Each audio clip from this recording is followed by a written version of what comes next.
You know, the weather today looks a little dark and stormy, right? And later on, I do think rain is going to come in, but that's a great time to get started or actually bring you in on a really big project I've been working on. You can see the beginnings of it behind me. So last year, I really started transforming this area by extending my pathway that I had previously put in with a big perennial border. This runs all the way along the west side of my farm. And you know, when you live in Iowa, you have big horizons sometimes, a lot of flat open space. And you know, we have our farm fields, my family's around here, but sometimes it feels like it's just an expanse that keeps going. So in my yard, I've always tried to start drawing your eye kind of back in, having moments that the eye can rest in different areas, and also creating more intimate spaces in the yard, which is really what this is.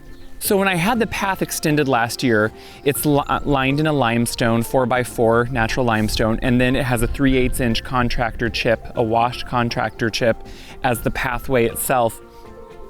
I had a bump out created, and it's, you know, a nice size bump out that I could put a table and chairs here, which is what I'm hoping to do. And I wanted it to have a purpose, obviously, which at first last year you couldn't see. But now I'm starting to create what will be considered, hopefully, this kind of small, intimate kind of room, I'm hoping. And how I'm doing that is I'm planting trees all the way around it. So it started as an empty blank slate. It had a pathway that went to kind of a fire pit formal area, and then it extended into a T with a path on both sides that run either to the vegetable garden or up to the front of this beautiful perennial bed. So this was a big thing for me to embark on, because in total, I'm going to be planting 18 trees. And these are Emerald City tulip trees. So traditionally, a tulip tree is in the poplar family. An Emerald City tulip tree is a cross between that traditional tulip and an American sycamore, creating, to me, a little bit hardier tree. They can get huge. They can be a huge shade tree. So you might be saying, Caleb, why are you planting them so close together? It's because I'm going to keep them clipped. I'm going to keep them clipped and trimmed into either a nice shape, which we'll talk about, or eventually maybe even try to grow some of them together to create a canopy in certain areas. You know, I am someone that I'm inspired by so many gardens around the world. I'm inspired by English gardens to French gardens. I'm inspired by beautiful formality, but also sometimes leaning into more chaotic perennials. This is going to lean towards the formal side.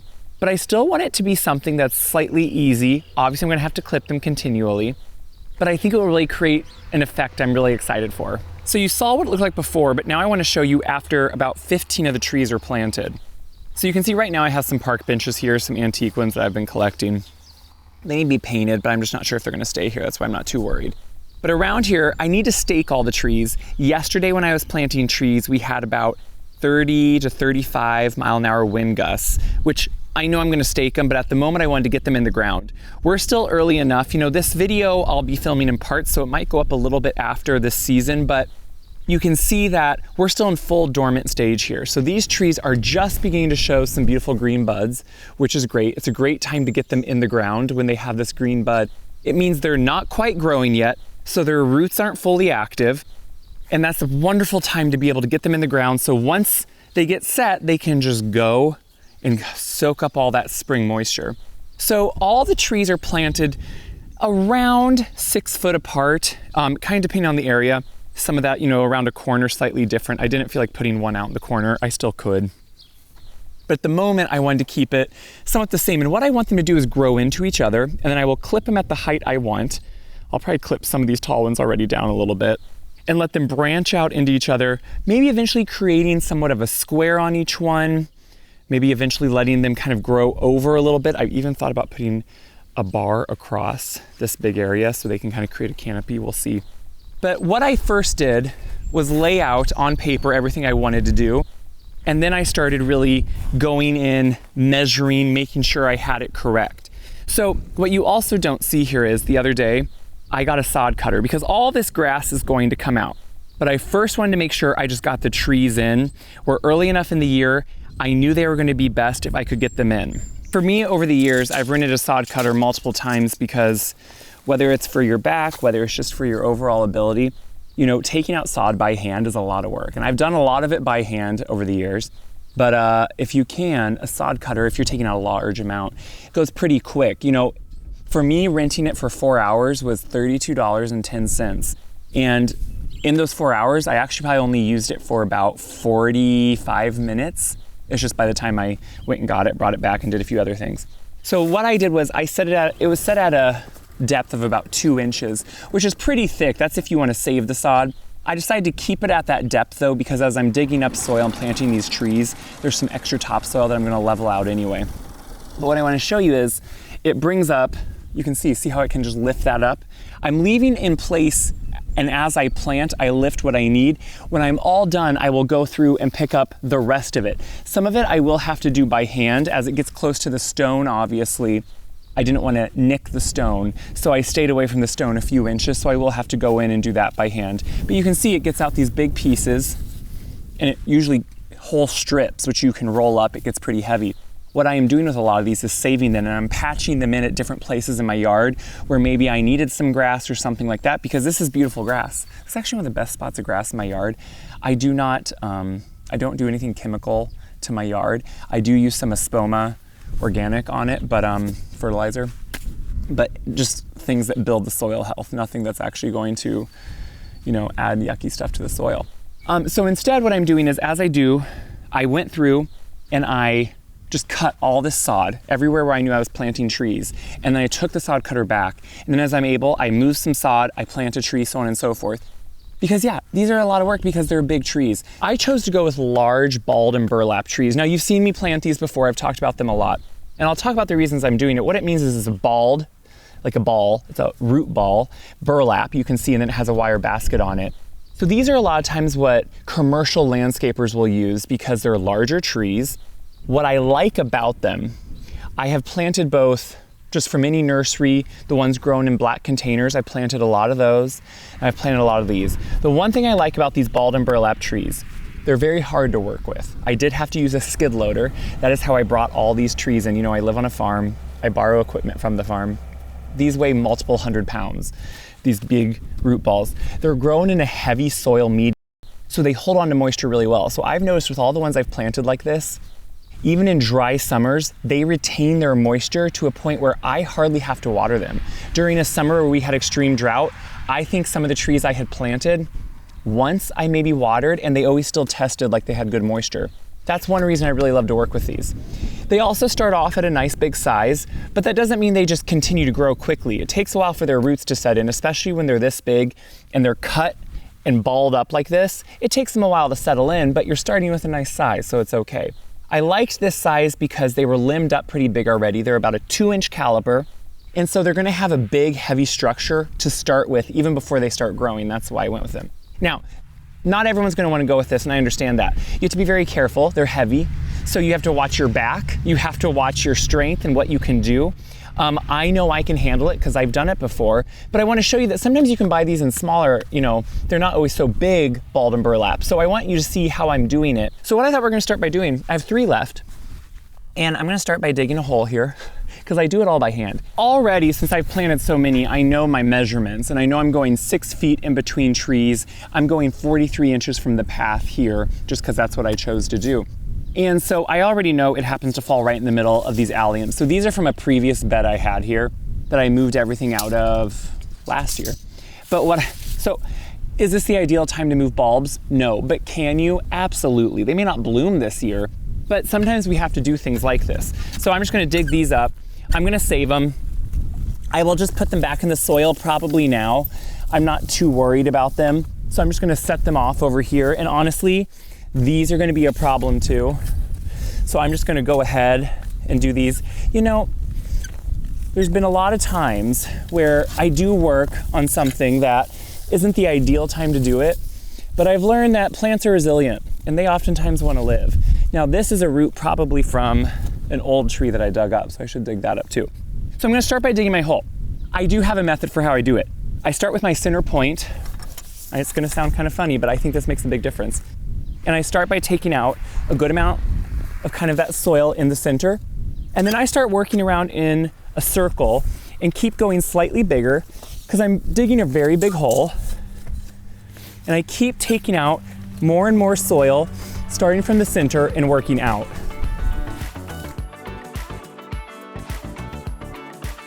You can see a stem, or a root, I should say, from that tree I had here last year. Now, the only reason I want to get that out as much as possible is because I don't want it to start growing and become a nuisance later on.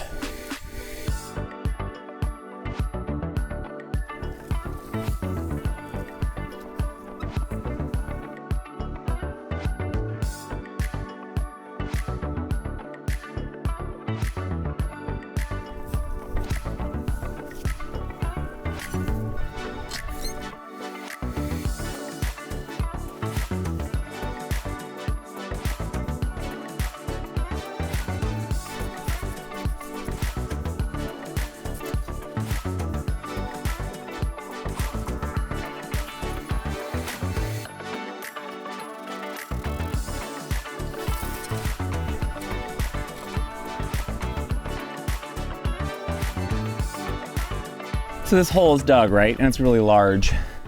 What I usually do, I double checked, you can see the size as I was doing it.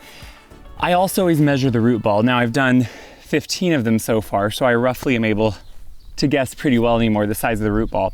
I'll show you once I get the tree in here. When they dig up a tree, balled and burlap like this, when you dig it up from a field, it can berm a little bit of soil up around it. And you know I want to expose that root flare. So at first when I put it in here, it's gonna look like it's planted really high, but I'll show you how it isn't. But let's first fertilize this hole before we bring the tree in.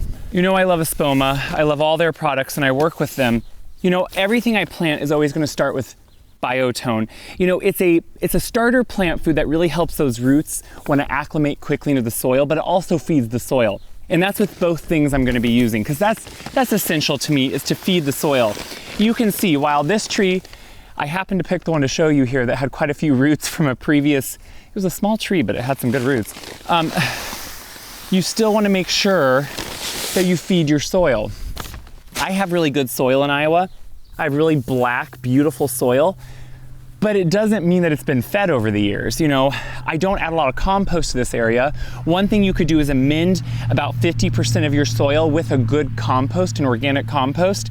I don't feel like I need to do that here for these trees. Sometimes what I'll probably do in the future is top dress this bed with compost, you know, for many years to come, so it will slowly add organic matter. I also always like to add some tree tone. So this is good for a lot of trees. You can always read which ones it's specifically good for, but you can use quite a bit. So on a 2-inch caliper tree, you can use around 9 cups per inch of this. And again, what I like about it is it's not only feeding the tree, it's all organic, and it's feeding and building that soil. And that to me is essential, and I'm using a lot because these are big trees. So now I'm gonna show you how I actually move these big trees, which, like I said, I moved them in here with a skid loader with forks that lifted them up, brought them in, and then I roll them into place, and then I start working at getting that basket off. Now again, if you're not used to this and you don't feel comfortable, always do this with help, or maybe you're not even gonna do this, but you know what, the same principles of fertilizing, digging a good sized hole, that all applies to any size tree you're gonna plant. So what I do is roll my trees to a point where a little bit of the bottom is sticking out over the hole. And that is so, because you can see, even though they're a few 100 pounds, I can kind of pivot them when they're on an axis like this. And I just start inching it over. Now remember, I double checked. I'm double checking again, just one more time. I'm looking, trying to decide if I want to come this way just a little bit. That's always the one thing. With these heavy trees, you're kind of a one shot and that's it, because that's all you have. So I always say there's a little bit of eyeball motion with that too, because while I can measure everything perfectly, I have a very old yard.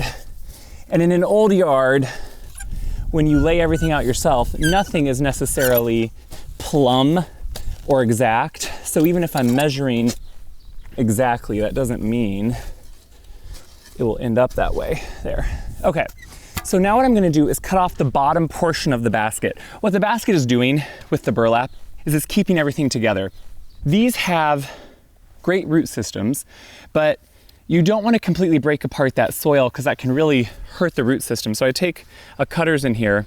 I'm just going to start going around and cutting the bottom portion of this basket off.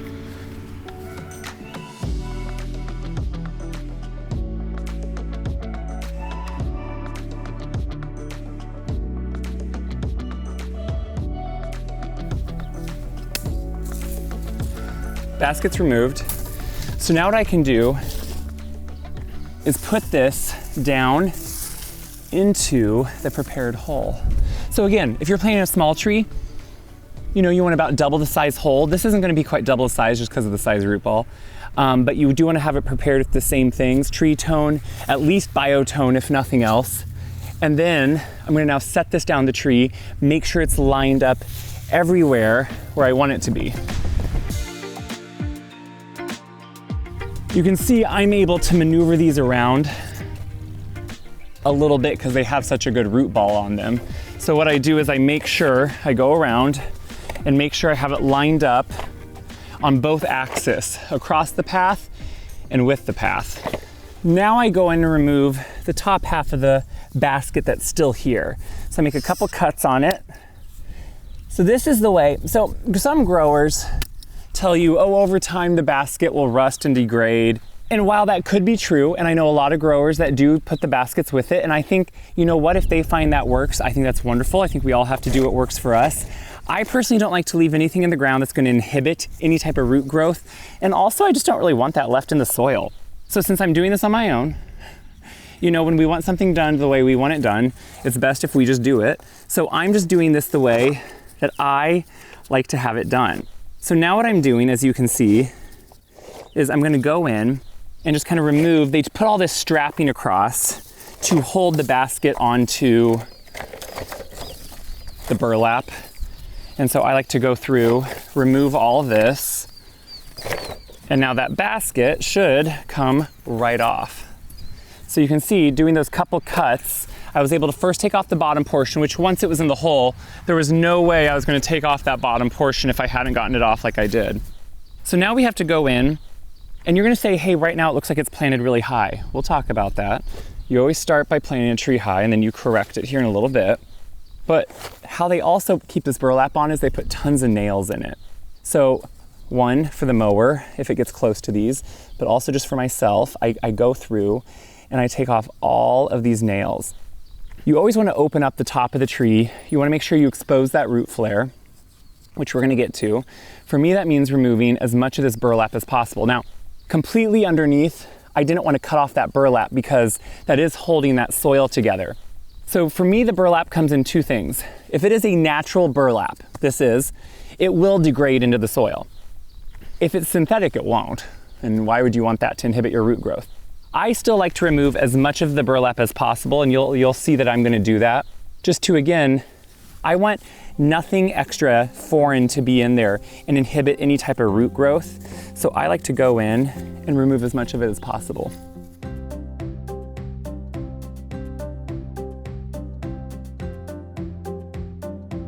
Look at all these.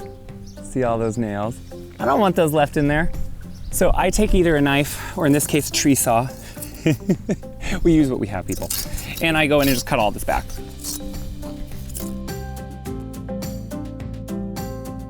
So there will be a little bit in the bottom. I'm okay with a little bit.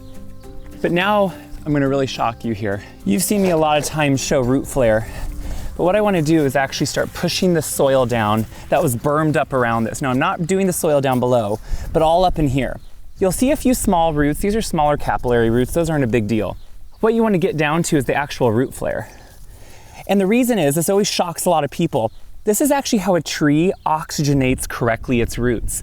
It actually pulls in oxygen from its root flare, and if you bury it too deep, you're suffocating it. And over time, the root could want to start girdling, coming up to the surface, trying to get to the oxygen, starting to wrap around it. You don't want that.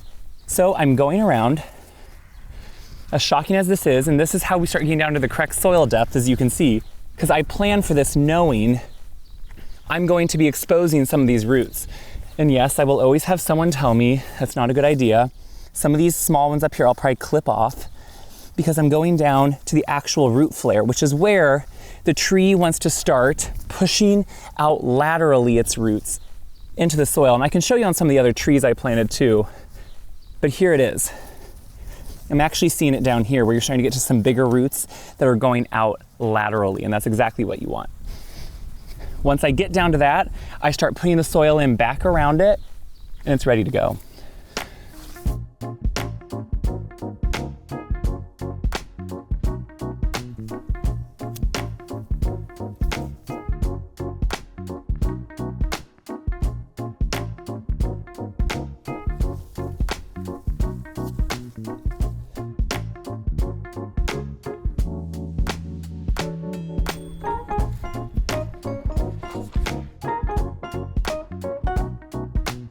This tree is fully planted. You can see I cut off a couple of those capillaries because it's down at the root flare, but I want to show you the root flare on other trees too here.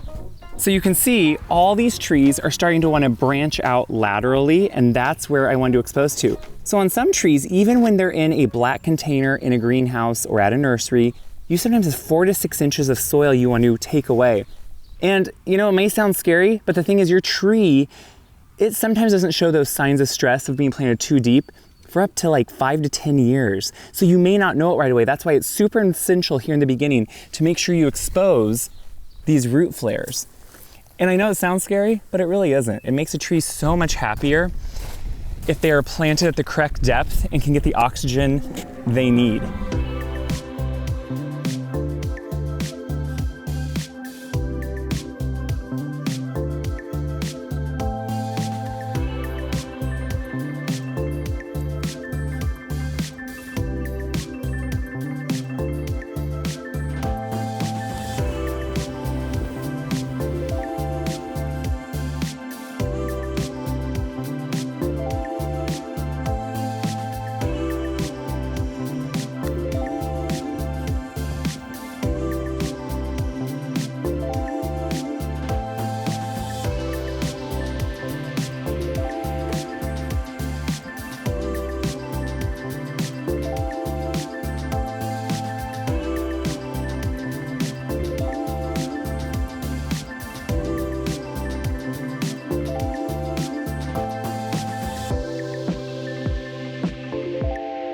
So I said this video would take place over a few days, and it actually ended up taking place over a couple weeks. So spring, probably anywhere, but especially in Iowa, where I live, can be very volatile. You never know what it's gonna be like, right? So I did get all the trees in when we were having very abnormally warm weather, but I wanted to get them all in because they were breaking bud really fast. And it's always, to me, easier and less stress on a tree if I can. Now, I will plant all through the season, but if I can, I want to get it in as early as I have them, which I had these trees really early, so I got them planted. So once I had all the trees in, my next big thing was I knew I want to plant perennials all under this, but guess what? It's still too early in the season for me to get most of the perennials I want. Kip is here helping me spread mulch, which is more him saying, why aren't you playing with me? But since I wasn't able to get all my perennials right away, I decided I'm just gonna go ahead and spread the hardwood mulch over everything. So this is always what I'm gonna spread as a first layer on any of the beds that I have, all around my pathway. Once everything is planted or before, I put about a 2 to 3 inch layer of hardwood mulch. Now, the point to me of a mulch, and the thing I think we often forget, is I don't like to use a treated mulch. I like to use just hardwood. It really should over time compost back into the soil. The point of mulch, yes, is for weed suppression, moisture retention, but also to be a compost. So if you put it on too thick, it can actually counteract and be kind of hard on things. I like to put just a 2 to 3 inch layer.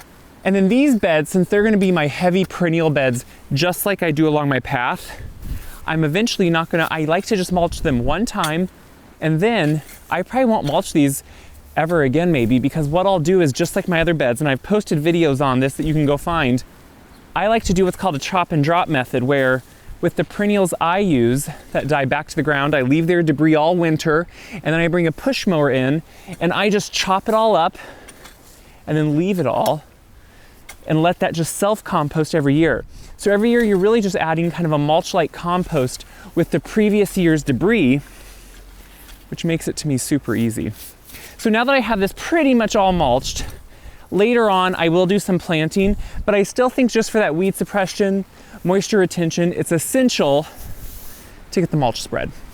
One of the last tasks I did on all these trees, I live in a really open area, and you might hear today, it is a little windy, and we can have 20 to 30 mile an hour gusts of wind just on a normal, nice sunny day, let alone during storms. So I am staking all these trees, and since these are in a more, dare I say, formal area, I want them to look a little bit nicer. So instead of having like 2 or 3 stakes around them and straps, supports, I'm using just one. They're a little bit new for me, but these tree tomatoes, I found them and I've been using them. I used to work at a nursery for a while, and we used something similar on the lot.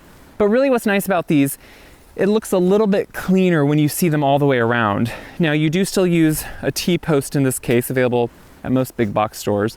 And then this just comes apart. I know this sounds like an ad. It's not an ad. This is just something I'm using, and I've been really liking it for out here. Now, the one thing you want to be careful is they can scar or mark certain trees, but you take it apart. Usually you put your stake 10 to 12 inches from the base of the tree, which you can kind of roughly see, and it comes with a rubber band, and I'll show you what that can do too. But really what's nice is, it just, like I said, it has a little bit cleaner aesthetic, which I like. Because, you know, half of gardening is about looks too. So I line up about where I want it, and on the others I did measure it a little bit, just so I knew for sure. But I push my stake in a little bit, or as far as I can get it, and then I use a post pounder. This is a homemade post pounder that I think my grandpa or dad made years ago. They just put some welding together on a big pipe. You can buy post pounders that have handles, but you know what? This works. So why not? Now what I will do is double check before I pound it in too much my amount here, which should be just about right, which is going to be great. And then I like to make sure I might put it in just a little bit. But the great thing about it is, once it's done, it has a lot of extra give on it. So you can do a few inches of caliper on a tree, which is the size, until the roots get nice and firm. The important thing here is just to make sure your stake is in far enough that it's nice and tight and solid. So this thing then just is easily kind of, once you do a couple of them, you realize they're really easy to assemble. It just notches into place. And then you can secure the other side of that circle on it. So you can see it has enough give on it that it really can last for a while. See how there's enough room in there? You never want your stake to be so tight, or anything around here to hold so taut and tight, because that could actually cause a snapping point for the tree. So what I actually really liked about this, it comes with this nice band, but is that it can actually have, if you notice now that I'm done, like see how it can move in there? So the wind, it's not going to be so tight that it keeps it, you know, too tight, which really can be damaging. Then you can just snap in the locking mechanism up top. And this now will be good to go until someday when I can take them all off. I thought I could do a pulled back now kind of view for you to see really what this whole area is going to be. You can see these trees, once they start growing in, I will of course keep them clipped. Now, like I mentioned, these are Emerald City tulip trees, which are a cross between a traditional tulip tree and an American sycamore. So I really like this tree. They can get quite large. I'm always going to keep them clipped so they stay either a shape, or eventually I may try to even connect them to create an arbor. We'll see, but it's going to be something that obviously is going to take work every year, but I know that going into it. You know, with a garden, it's just always important to know what the expectations are and really how it's going. So I already added things like this antique bench I just got at an antique show. It matches the one way over there. I'm going to paint it green, kind of that classic part green. I think it kind of feels nice to have a bench along here for a place to sit. Now, I want to show again, all of this, which is close to like 4 to 6 inches on each tree, was covered with soil. And I always want to make sure I expose that root flare. So don't be scared if you see a few little capillary roots like this. On all the trees, I made sure that I could see where it starts flaring out into the soil, so I could expose all this. So all this was covered up on the trees. So for the health of the tree to get the right oxygen mix it needs for its roots, otherwise they would want to girdle and heave up, this is essential. So now, if you want to watch for scarring, if they're too close like this, you can always put some type of little bit of rubber in between there. Even something like a pool noodle you could cut and use just to give it a buffer. You know, different trees, you know, are going to be different types of kind of weakness if they do want to scar, so it's just something you want to watch. Otherwise, the whole area now is mulched, ready before all the rains, hopefully. I'm just always going to go into the year saying we're going to get good rain.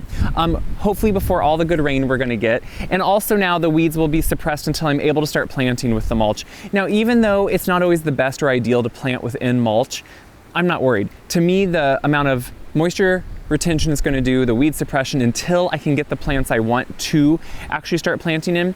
Totally worth it. And then I'm going to be doing lots of different perennials, some of them similar to what I have, some of them might be a little bit different, but you can see that this is really going to transform this area. Think of a table and chair there. Think of the beautiful shade these will give and kind of the appeal in the garden, creating a small room. That's exactly what I want. You know, if you're like me, you dream of spaces in a garden, you dream of breaking up your yard. but it takes a long time, right? And so for years I've been thinking about this, and slowly every year I add what I can. Already as I'm doing this, I'm thinking, oh, I could extend this bed out and around. That's for another year. I can only do so much in a year and then take care of so much new things in a year. That's why I plant things that are drought tolerant and can take care of themselves hopefully in years to come. But we take little bits at a time, and slowly we transform the garden into our dream. Anyway, I hope you got a little bit of inspiration. There's gonna be a lot more happening out here, so stay tuned, because you're gonna see plants eventually, hopefully lots of color, and just a beautiful array of changes coming on.